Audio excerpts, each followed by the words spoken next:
Have you ever said to yourself, I want to be a leader in my industry, in my field. I want respect from others. I want to be successful at the top of my profession, but just not yet. And quite often the just not yet is, oh, I need more years of experience under my belt, or I have to get to know people more. I have to publish more. I have to do something. But quite often what's holding you back is the fear of speaking to more than one or two people. Because let's face it, you can't lead one person. That's just connecting. That's collaborating. If you want to be seen as a leader, you have to have influence over a lot of people. I don't mean millions or billions of people, but you have to have influence over more than just a couple of people. And that is scary to most people because sure, you may be comfortable speaking one-on-one or to a small group of people you're already familiar with, people you already like.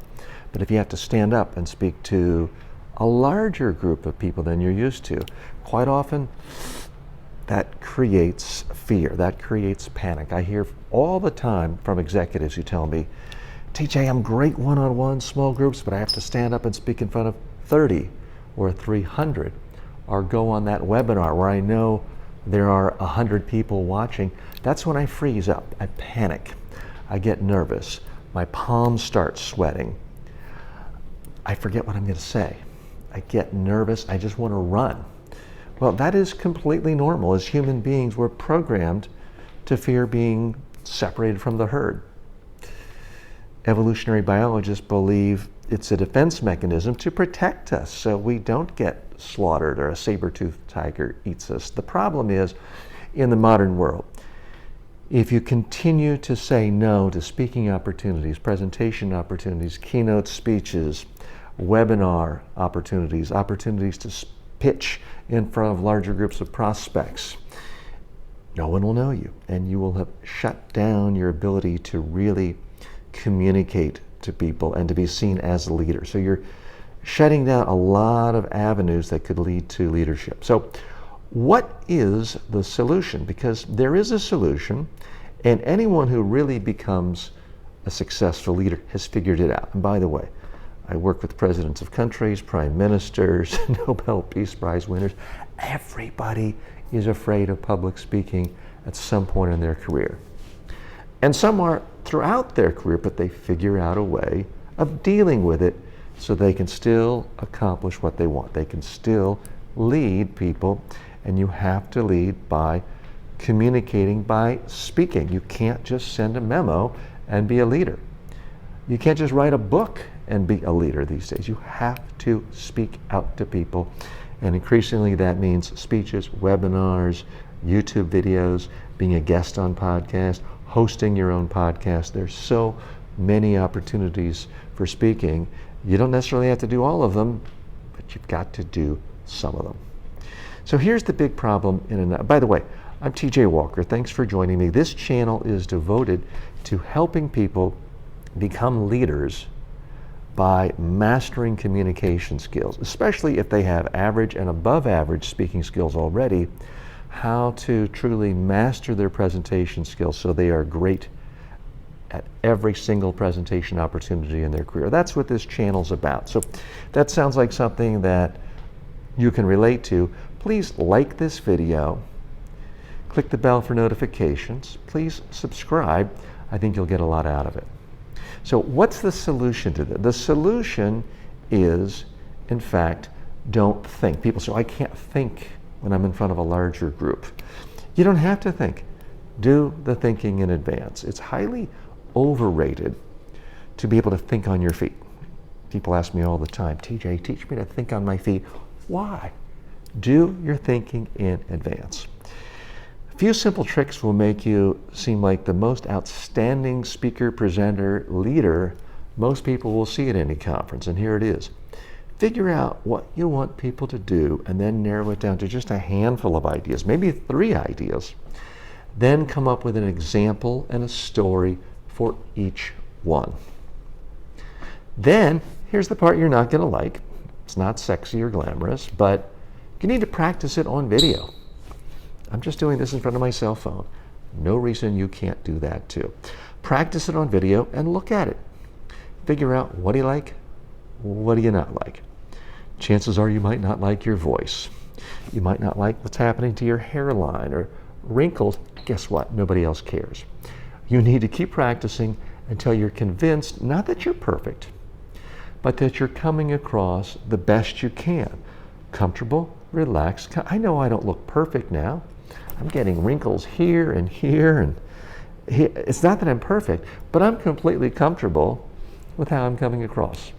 I'm convinced that this is more or less a comfortable, confident way, best I can look, and I'm giving you ideas that are useful to you.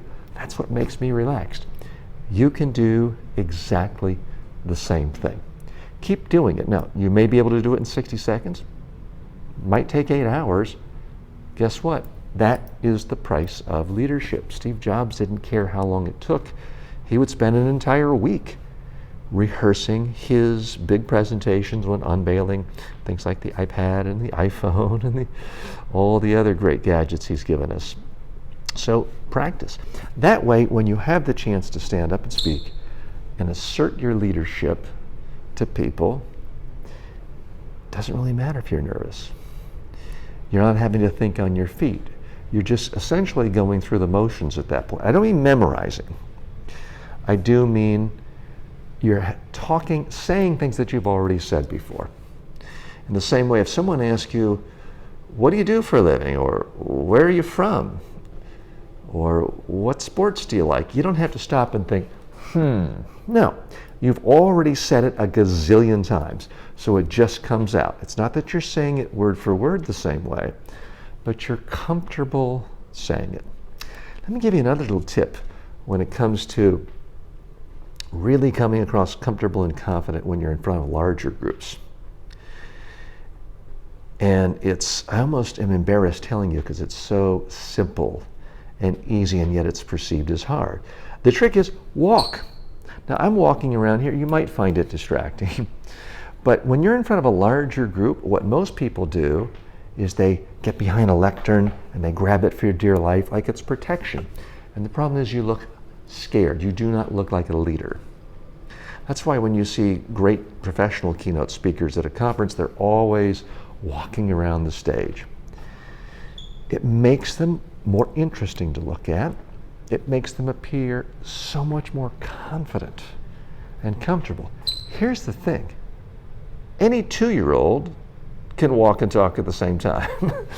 But it is perceived as hard to do in front of a lot of people.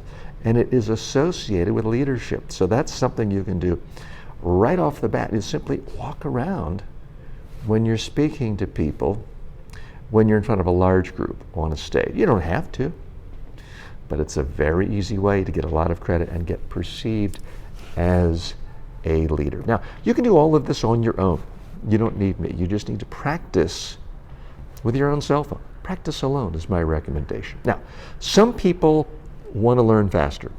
They want to make more progress. They want to make sure they don't go down a rabbit hole. So that is why they hire me and my colleague Jess, and they enter our high-stakes presentation, a high-stakes presenter hybrid online course. In this course, we work with you, and it's a group setting, but it's live. You get really personalized feedback so that you can make tremendous progress at a faster rate, helping you go from an average to an above average speaker to someone who becomes great quickly in every single presentation opportunity you have. That sounds like something that might interest you.